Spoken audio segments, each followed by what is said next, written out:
Hello, hello, hello. Welcome to Sunday Night Alive. My God, I was just looking at that opening slide and it's very, very yellow. Kind of felt happy, right? Happiness. So, welcome to Sunday Night Alive. We come together every Sunday night at 6 p.m. Sunday Night Alive to explore aliveness and to explore spiritual ideas and principles and to remember that we can come out of the world of effects, the world of forms, the world of people, places, things, circumstances, and conditions, and source from within ourselves a deeper and greater experience of living. I'm here to do this and just invite you into doing this with me. So if you're here with me, please say hello. Hi, David. So great to see you. Jan. Oh my God. So always wonderful to see friends coming on board. I was looking at myself today. I'm actually looking rather Florida, like rather brown. This is not really me, but here I am getting browner as I live here, though not today, because today we have Tropical Storm Debbie coming through, which is not creating too much havoc with us other than it's quite wet. But who doesn't love a rainy day, right? You can just stay in your pajamas all day long watching really bad television and drinking hot chocolate. I haven't been doing all of that, but I've been doing some of that. So tonight, if you're here with me, please do say hello. I'm going to pray us in a moment, which is to bless our time together. Our topic tonight is happiness strategies or strategies for happiness. I was pondering today that I guess really for me as well, which kind of almost has to be true, is that we kind of always teach what we need to learn. Like we focus our attention on where we need to grow, where we need to evolve, how we need to become the more of who we were intended to be originally in the heart and the mind of God. And I think happiness has been elusive for me, which is why I love studying it. I love talking about it, and I love really focusing my attention on how to have a greater experience of it. So tonight is really about that. It's about really strategies for higher levels of happiness in the world today. And I'll define that for us in a moment, but let's bless our time together. And so the blessing of our time is truly just to acknowledge, to come out of business as usual, to come out of the day-to-dayness of our living, the habitual patterns of being, to acknowledge that we are here together. I'm here, you're here. We don't have to be here, but we choose to be here, and we choose to be here in order to, well, I don't know why. Let's see what the infinite has in store. And so turn with me for a moment at the end of your Sunday, or maybe not the end, but nearing the end of your Sunday. And simply allow this day that has come before, this life that has come before, to simply slip away for a moment.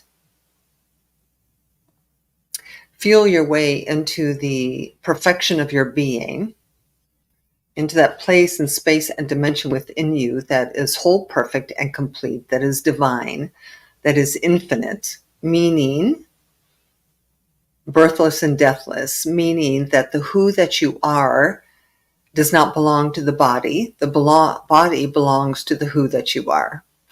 And the who that you are will transcend this body and every other kind of body ever in the eternity of your existence. And so that was rather deep, but I bless our time together, calling it a divine appointment, knowing that we come here to think a new thought, to feel a new feeling, to find a new way to become the more of who we really are, and to be in life in a way that is more expanded, exalted, and amplified by our spiritual connection to a power greater than we are. That is who we are. And so for the blessings of our being together, we give thanks. We let it be, and so it is. Amen, amen, amen. So here we are together exploring happiness just one more time. One more time. Can you explore happiness too many times? So I found this beautiful definition of happiness on the internet, and it said, an enduring state of mind consisting not only of feelings of joy, contentment, and positive emotions, but also a sense that one's life is meaningful and valued. Happiness energizes us and is a highly sought after state of being. So it's so interesting because happiness, even the word happiness, I remember my sister was, one of my sisters had a significant other once who I remember he would get so annoyed if you ever said, "Are you happy?" And he would go, "What does that mean? What does that mean? Am I happy? Of course I'm happy." It's like, but it's so it sounds it's such a simple word, but the fact is that not many people are really that happy. You know, I love the I love the quote. I love the definition because it says happiness is a highly sought after state of being. Now, a state of being is different than a state of doing or in response to doing. Happiness feels to me like a way we should always feel, with an occasional dip into grief, or an occasional dip into loneliness, or occasional dip into the kerfuffle of life. You know, I often say that part of my ministry has always been and will always be practical spirituality. You know, I want my prayer, my meditation, my study, my commitment to the values, to the characteristics I value. I want them to result in a better life for myself and for others. I want my spiritual path to be practical. How does it show up in my relationships? How does it show up in my work? How does it show up in my health? How does it show up in my friendships and my community, right? And my love affairs? How does my spiritual path make a difference to me today? Not after I die, like today. So one way I love to describe my spiritual journey is that prior to my spiritual awakening, which was almost 25 years ago now, 80% of the time I was miserable, lonely, mired in worry, doubt, and fear, worried about my 5 pounds or my pocketbook or fitting in or being liked. That was like 80% of my experience. And then I had 20% of really transcendent moments of happiness.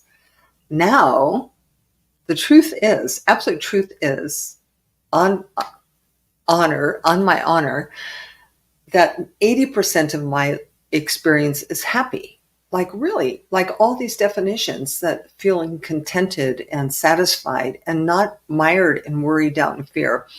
Now it's like 80% happiness and 20% of all the other crap. So it is possible, and it is the end result really of your awakening. Now, everyone desires happiness. Everyone. I've never talked to one single person who didn't want to be happy or contented. Not one single person who wanted to be a more peaceful, contented, contributing member of life, right? But it is elusive. It is the pursuit of happiness is elusive, way more pursued than experienced. I was at a party this weekend, and it's a small example, but it is an example of the condition we live in, really, in that someone was sharing, as you all know, I kind of wherever I go, Africa goes with me. And so I was at this party, and we were talking a little bit about Africa and Kenya and Tanzania and what the life is like there for the people who live in Kenya and Tanzania. And this woman was sharing this, I don't know, she was a woman who lives in Naples, and she was sharing how they went to, I think it was Tanzania, I'm not sure, but they went somewhere in Africa, and they took with them suitcases of school supplies. So pencils and paper and things to distribute to the children there, because they actually don't have very much money and not very many supplies. So all of those things are greatly appreciated and valued. And there was a woman who was listening to her share who got very agitated. And her agitation had to do with that there are plenty of people in America who need pencils. So how dare you? How dare you be happy with yourself about taking supplies to Africa? And I didn't say anything, of course, because people have the right to their own life experience. I'm not here to change anyone. I'm here just to, I don't know why I'm here. I'm here doing whatever it is I do. But my point being is that there was a natural proclivity to not enoughness, a natural proclivity to how dare you be happy with what you did, because so many people are here are unhappy. If you want to be happy, do this instead. So it brings to the forefront, as we discussed tonight, strategies for happiness. It brings to the forefront that we were really not raised or domesticated or indoctrinated towards happiness. It wasn't the predominant learning experience that most of us, not all of us, some of you were. I don't know that. Some of you were, but we were domesticated on the side of struggle. And you can really just look to see, just ask, just look, like in awareness. Were your parents happy?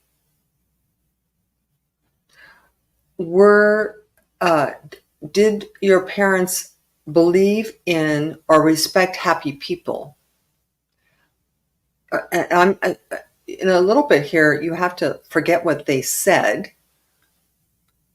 and also include what you felt or what you observed. When you were 10 years old, what did you feel about your life? Was it happy? Was life happy? Was it easy? Was it going to be joyful, abundant, healthy? Or were you indoctrinated into struggle or into some other experience other than happiness, other than what that definition of happiness was? An enduring state of mind consisting not only of feelings of joy, contentment, and positive emotions, but also of a sense that one's life is meaningful and valued. So as we explore strategies for happiness, we have to look and see one of the first keys to transforming anything, to uplifting anything, to evolving anything, to moving into a new state of being. Now, listen, let's go back to state of being for just a moment. So state of being is another way of wording that in this particular philosophy, faith, and way of life is your consciousness. So do you have a consciousness of happiness or a consciousness of struggle? Do you have a consciousness of wealth or a consciousness of lack? Do you have a consciousness of joy or a consciousness of, what's the opposite of joy? Of verklumptness. Verklumptness? Ooh, I just think I made up a new word, verklumptness.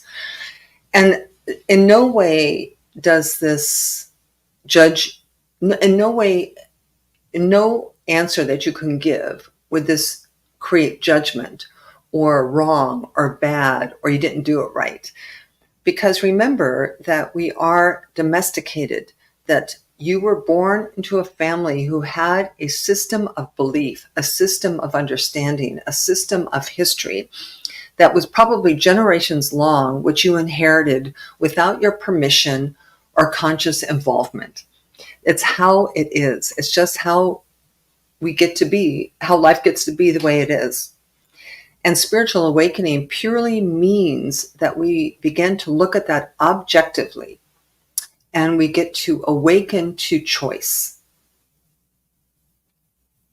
Do you understand? We get to awaken to I remember I think it was Ernest Holmes who said this, examine why you believe what you believe, and do you choose to still believe it? Does the belief in that thing you're believing still serve you? So as we transform, as we go from caterpillar to butterfly, one of the key components is to examine, ruthlessly be willing to look and to become aware of not what you say, and really not even what you do, though they will be clues, but what do you really believe about life? What are the things you say to yourself over and over and over again? And listen, we're in prime time here because we're right in the middle of an election. We're right in the middle of the world is in such chaos right now and such redefinition and redefining that I'm pretty sure you can find out what you can become aware of what you're aware of just by listening to yourself talk to your family or talk to your friends or engage, talking to yourself in the car, right? It's like those things begin to reveal to you something deeper. So you might ask yourself, what about the world is a source of your unhappiness? Like, what makes you unhappy in the world? And you could write these things down on your own time. It's like, what's making you unhappy? What's making you feel unsatisfied or unsettled or fearful? What is it? Is it a politician? Is it a war? Is it global warming? Is it the hurricane? Is it your family? Is it your children? Like, what out there is interfering with your serenity? It's one good question. And actually, I think one question is the world. Like, what in the world? Because in the world, there are things that you have zero control over. Zero. You have no way of controlling them, no way of really seeing the big picture about them. So that's one source of unhappiness versus happiness. The other is, what is it about your personal life is a source of your unhappiness. Listen, for me, for the first 45 years, it was 10 unwanted pounds, sometimes 15 unwanted pounds. I cannot tell you how unhappy I was about my body before I got into a position of really caring about this body and wanting it to be in alignment with my spirit, right? It could be your money. It could be your husband or wife. It could be your job. It could be me. You know what I mean? It could be anything. Like, so what are your external and internal, worldly and personal sources of your unhappiness? And where do you land on worry, doubt, and fear about the future? Like, where? Like, what is preventing you from being, listen, life is so amazing and so beautiful and so interesting and such a temporary experience. The caterpillar experience is always one of temporary, of limitation, right? The caterpillar, as a caterpillar, we're kind of limited to munching on the leaves on the bush we're on, and there's no big picture. It's like kind of right in front of you. And life is right in front of you, and we're reacting all the time to whatever's in front of us. The butterfly experience is one of rising above the circumstances, of being able to really view life from a big picture. And the big picture here is that you are birthless and deathless, that this life experience, whether it's 100 years or 70 years or 50 years or 20 years, I had a brother who died at 22. In my heart, my brother, Clifford, is as real and as in existence as he was when he was in his body. So can I see him and touch him and kiss him on the cheek? No, of course not. And that brings us as human beings, that's difficult for us, but it doesn't have anything to do with the truth of our existence, that you are eternal. So, and it's very important to get this butterfly's view of the universe, because it will eliminate so much worry, doubt, and fear about the future. You are going to be fine no matter what happens in this life. I remember it was Abraham Hicks in my evolution, in moments of despair where I thought I could not do what I was going to do for one more day. I remember hearing them or reading them or seeing them in person. I went through this big Abraham Hicks period where they said that the moment you croak, and they refused to use the word die because it had such a negative connotation for people. I remember Esther saying, or Abraham saying, the moment that you die, the moment that you croak, you will be on the other side laughing your ass off for making it so frigging hard. And I believe that that's true. I believe that we just make this life so difficult and so challenging when it's not necessary. So we have to have strategies for happiness, because I'm here as a spiritual teacher, but I'm also here as a student, and I'm here every day. I'm going to be 73 years old on Wednesday. Yay, 73. Who knew? I had no idea I would live this long. There were moments in the past few years I didn't know that I would, but I am here. I'm going to be 73 years old, right? And I'm always looking for strategies to be more me, to be more alive. Like, how can I be the best 73-year-old ever known on this planet? Like, I do not have to buy into, nor do you, any idea about who you should be or how you should be for any reason whatsoever.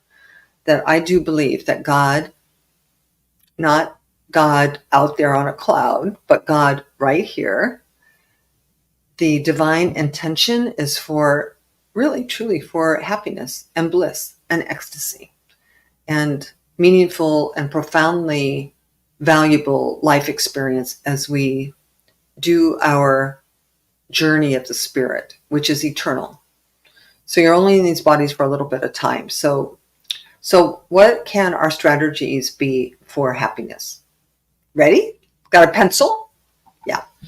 So one is awareness.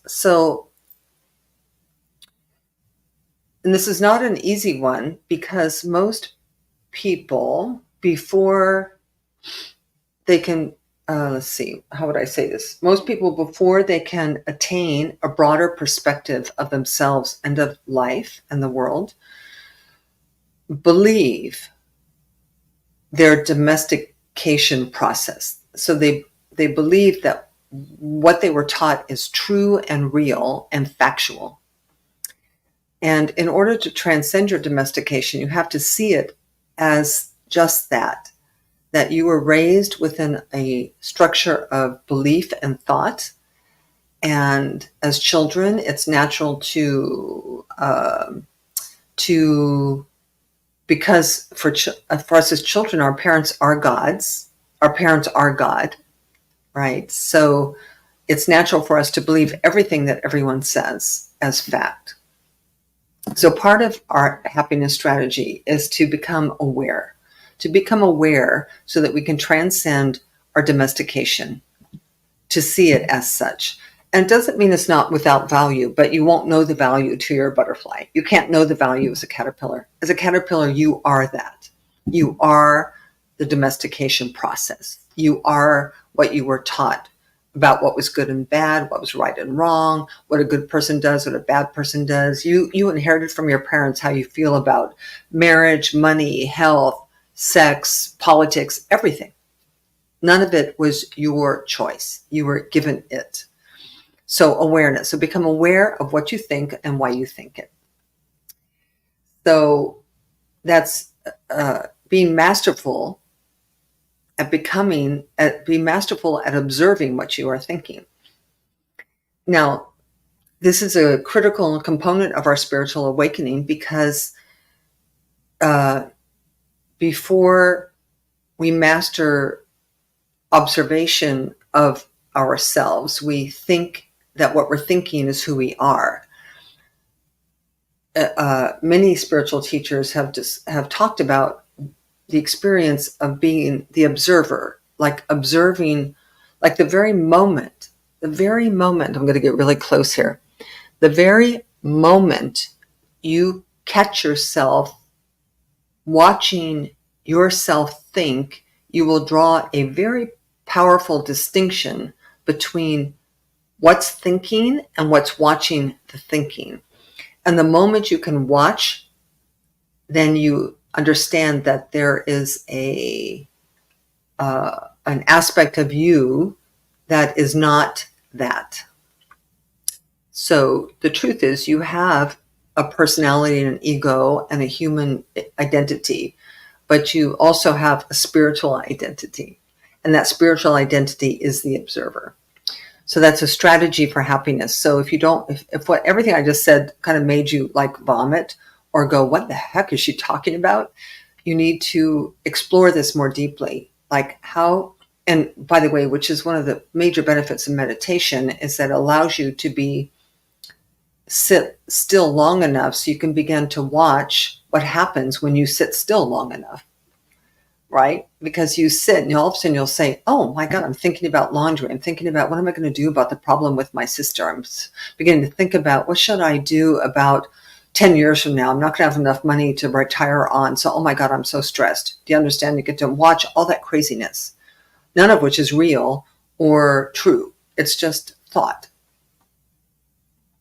So Eckhart Tolle wrote in The Power of Now, which is, by the way, an amazing book. He said that emotions are where the body and the mind meet. So your repetitive, habitual thoughts create emotions. Fear creates emotions. Let me put it another way. Fearful thoughts create emotions. Lack thoughts create emotions. Being right instead of wrong creates emotions. So it's important to understand that we have some mastery over our thinking, which means we have some mastery over our emotions. Are you with me? But the mastery comes from observing and from awareness. So the third strategy, in addition to awareness and observation, is to give yourself permission to be happy, contented, and an overall satisfied human being. It's okay to be happy. Not everyone wants to be happy. Not everyone wants you to be happy. Not everyone will understand your contentment. There are 8 billion people on this planet. And every single one of us has our own reality. Every single one of us lives inside our own interpretation, our own perceptions, our own dream of reality. And I encourage you to do not live your life based on the reality of another person or another group of people. That we are made in the image and likeness of the master architect of all that is. We have in us the power to create circumstances and conditions and experiences. And in order to do that powerfully and confidently, you have to step up from among them. You have to be willing to go against the grain. Because the only way the grain gets changed is by way of you. And the only way you get to be and do and have what you want is by way of you. So give yourself, just say to yourself, I give myself permission to be happy. No matter what's going on with my family, I give myself permission to be happy no matter what's going on with my pocketbook. Because one of the tenets of our teaching is that the world will be to you, the world will be a reflection of your attitudes, beliefs, feelings, and actions. So if you want more money in your pocketbook, if you want more health in your body, if you want more friends, more love, more work, you've got to become a different person, because all of that is a reflection of you. So give yourself permission to be happy, and then let that be reflected in what you say, how you say it, and how you act. So when people meet you, they meet a happy, contented person. Do you know how radical that is? I'm in the middle of writing a book, or attempting to write a book. I'm not really very good at writing this book, but I'm trying. I'm really trying.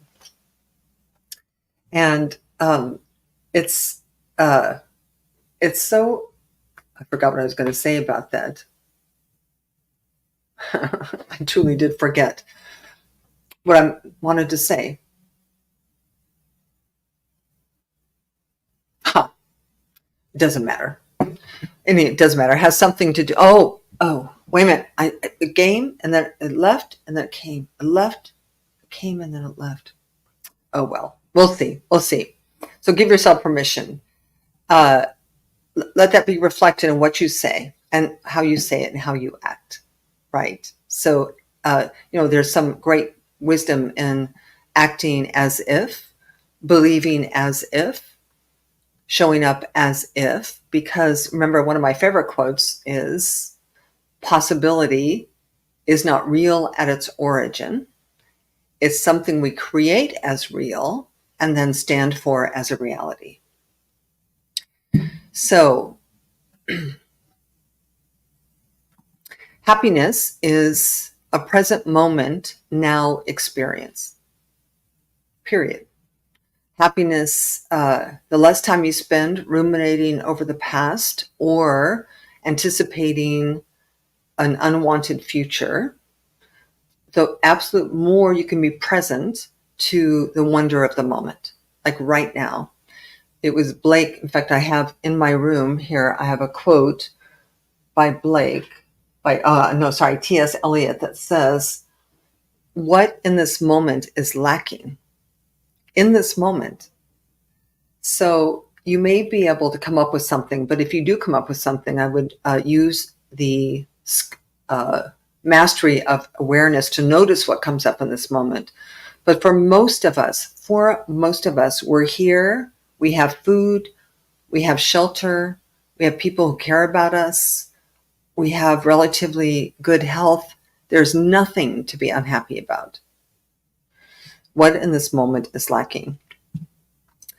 So a couple of wonderful quotes for us tonight. One is, I love this one. I used to think that Mark Twain said it, but in fact it was this guy, Michael de, I don't know how to pronounce his last name, Montaigne, who said, my life has been full of terrible misfortunes, most of which never happened. So most of us awfulize, we amplify the suffering of the past, and we awfulize the future. So the invitation really to happiness, an entree into happiness, is to be present in this moment and to create the next moment out of that happiness, because it will be a much better next moment if you do that. And then Louis Stevenson said, the habit of being happy enables me to be freed, or largely freed, from the domination of outward conditions. This was my earlier comment about 80% miserable, 20% happiness versus 80% happiness and 20% miserable. That if you can cultivate a desire to be happy, you will do better than if you don't. So there are so I'm going to give you 3 mantras. I don't have them written down, but you can write them down. Is literally to say, to become aware of what you're aware of throughout your day. Later tonight, tomorrow, this week, whatever it is, pay attention. And whenever you're feeling any sense of discomfort, or I'm just not happy or satisfied, I'm malcontented, just say to yourself, I feel happy now for no reason whatsoever. I'm happy for no reason. I choose to be happy for no reason. You can just say it. I actually find that when I say that, I can feel it. I feel, no, I'm not going to let this bother me. I feel happy. I'm not going to let this bother me. I am happy. I choose happiness now instead of suffering. Such a good mantra. I choose happiness now instead of suffering. I know some of you are saying it and actually feeling the vibration of that lift a little of the suffering. I love this last one, and it will apply to some of you, and you will know who you are. I don't have to pretend to be less happy than I am. Because earlier I said, there are, for every one person, there's 100 people out there who will tell you why why it doesn't make any sense to be happy. They will tell you all about the news, all about the disasters in the world. They will tell you all kinds of things. Who do I have here? I have someone on here I don't really want to talk to too much. Who is this?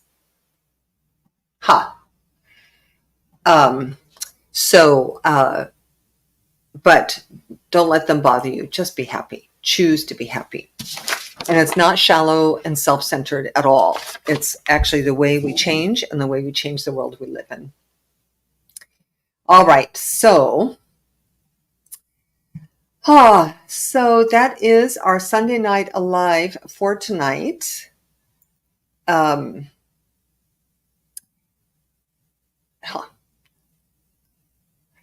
And sorry, I'm a little distracted here by people who are being a little strange here. Anyway, so thank you for joining me for Sunday Night Alive. As always, I am available to you all week during the week. If you want to talk, if you want to pray, if you want counsel, if you want to share, please don't hesitate to reach out to me. You can do that through my website or my email. My website is deniseschubert.com. That's also where you can sign up for any written materials I send out, or to get on the mailing list, or to reach out for a counseling session, or to make a donation. Or you can also support my ministry through through Zelle, PayPal, or Venmo through revdschubert@gmail.com. I appreciate your financial support always, and your love and appreciation for the work that we do here together. For some of us, we've been doing this work here together for a very long time. I think I started this pre-COVID, or right when COVID happened, in order to stay connected to all of you. So, all right, let's take a moment and we can pray out. No. We can pray out. Praying out simply, thank you, Linda, for a happy birthday. Praying out simply means to take a moment to give thanks for the insights, thanks for the revelations, thanks for our ability, thanks for the awareness that we are divine, that we are spiritual beings, and that we are so powerful and so inheritors of happiness and bliss and ecstasy, really. That this life is an amazing life. Please appreciate it this week as we go forward. And so for the blessings we've given tonight, for the blessings we've received tonight, we give thanks, we let it be, and so it is. Amen. All right, I'll see all of you next Sunday at 6 p.m. and some of you during the week. Have a wonderful, wonderful week.